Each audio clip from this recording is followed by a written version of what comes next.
better position Russian forces to encircle the city in the short term.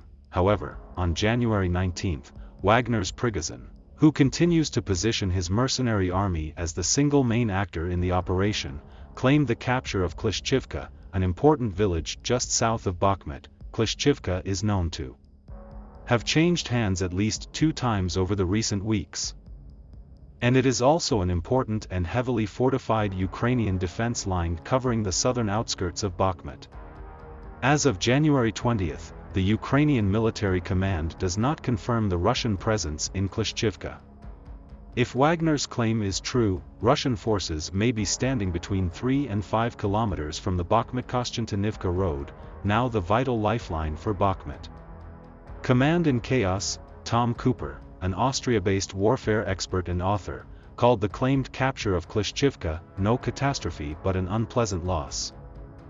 Russians are still facing a fortified city from one side, and also several kilometers of open terrain to cross before they can cut the last Ukrainian supply line off.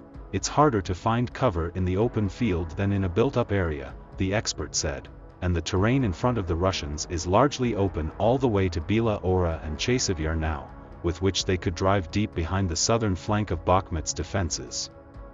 According to the experts, the southern flank is defended by experienced Ukrainian combat units, including the National Guard's 4th Rapid Response Brigade and the Army's 28th and 53rd Mechanized Brigades, supported by the 40th Artillery.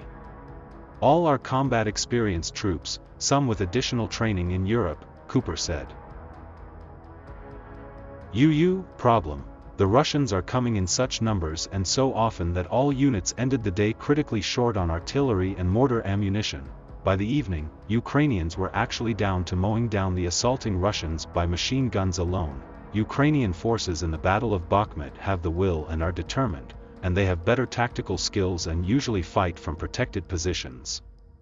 But Ukrainian forces still have no tools to literally destroy the Russians at a faster rate. Another major problem for Ukraine is the lack of proper communications and coordination among too many troops from too many different units into a much too small area, Cooper said. According to the expert, the frontline area currently has elements from nearly 15 different Ukrainian brigades, and without well-coordinated command, the high motivation and combat experience of Ukrainian units are all in vain, Cooper said.